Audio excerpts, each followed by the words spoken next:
Κυρίες και κύριοι, μετά την περιπέτεια με το Γερμανό παρουσιαστή, εντυπωσίασε η Δέσποινα Βανδύ σε μικρό περίπατο που έκανε στη Μαδρίτη προκειμένου να πάει μέχρι το περίπτερο για να αγοράσει παγωτό.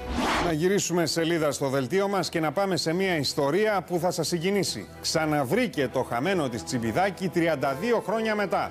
Μια 64χρονη από την Κορφοβολάδα Ηλίας διηγείται αποκλειστικά στο φακό του Α τις αγωνιώδεις προσπάθειες που έκανε να βρει το από χρόνια χαμένο της Τσιμπιδάκη και ξεσπάσε δάκρυα όταν το αντικρίζει μετά από 32 ολόκληρα χρόνια. Εξακολουθούν να προκαλούν, κυρίες και κύριοι, τουρίστες στο φαλιράκι της Ρόδου. Χθες το βράδυ, 18χρονος Βρετανός που οφανούσε σε κατάσταση μέθης φίλησε τη νεαρή συνοδό του στη μέση πλατείας γεμάτης ανυποψίας περαστικούς. Η κάμερα του Άλτερ κατέγραψε το πρωτοφανές γεγονός και ο Βρετανός, όταν το πλησίασε ρεπόρτερ του Άλτερ, αρνήθηκε να δώσει οποιαδήποτε εξήγηση. Το θρασίδατο ζευγάρι συνελήφθη και τώρα αντιμετωπίζει βαρύτατες κατηγορίες.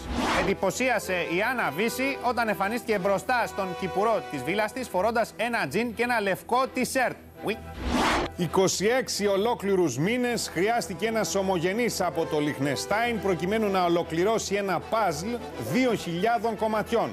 Όλο αυτό το διάστημα, εκτός από το επίπονο της δοκιμασίας, είχε να αντιμετωπίσει και την αδιαφορία της πολιτείας. Να ακούσουμε τα όσα καταγγέλει στο φακό του Α. Είδαμε χθες και εκεί το ρεπορτάζ για τους ασυνείδητους που επιχειρούν να διοχετεύσουν στην αγορά κουλούρια σε σχήμα κύκλου με τρύπα στη μέση. Έντρομοι γονείς του 1298ου γυμνασίου της Νίκαιας είδαν τα παιδιά τους με τα κουλούρια στο χέρι να προσπαθούν να περάσουν από την τρύπα το μεσαίο τους δάχτυλο. Μετά από το χθεσινό ρεπορτάζ του Άλτερ, ο εισαγγελέας άσκησε ποινική δίωξη κατά παντός υπευθύνου και συνεργεία της αγρονομίας διεξάγουν ελέγχους στους φούρνους του λεκανοπεδίου. Εντυπωσίασε, κυρίες και κύριοι, με το νέο της Κιλοτάκη η Ιωάννα Παπά. Η γνωστή ηθοποιός φωτογραφήθηκε ξανά ημίγυμνη για μηνιαίο περιοδικό και υποσχέθηκε πως την επόμενη φορά εκτός από Κιλοτάκη θα δείξει και σουτιέν. Να γυρίσουμε σελίδα στο δελτίο μας, κυρίες και κύριοι, και να παρακολουθήσουμε τη συγκινητική ιστορία μιας 18χρονης από την Καλαμάτα, η οποία έμεινε έγκυος από το άλογο του πατέρα της και αναγκάστηκε να παλέψει ενάντια στις προκαταλήψεις προκειμένου να διαφυλάξει το δικαίωμά της στη μητρότητα. Σήμερα είναι η ευτυχισμένη μητέρα ενός πουλαριού 7 μηνών και κάνει όνειρα για το μέλλον.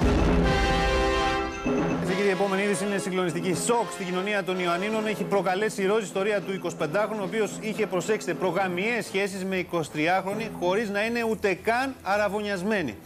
Μια απίστευτη υπόθεση έφερε στο φως ο ιδιωτικός detective Γιάννης Καφιές, ο οποίος και βιντεοσκόπησε τις ερωτικές συνευρέσεις του ανίερου ζευγαριού.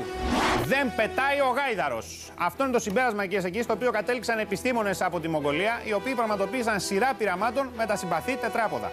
Να γυρίσουμε σελίδα και να πάμε σε μια ανθρώπινη ιστορία που μας έχει συγκινήσει όλους. 10 ολόκληρα χρόνια πάλευε με τη δυσκυλιότητα μια ανήπαντρη μητέρα από την Κόνηθο. 10 χρόνια που, όπως λέει η ίδια, της φάνηκαν σαν αιώνας. Τελικά τη λύση έδωσε σαν απομηχανής Θεός ένα βαζάκι κομπόστα από δαμάσκηνα. Θα δούμε σε λίγο τι εξομολογήθηκε η ίδια στο φακό του Α.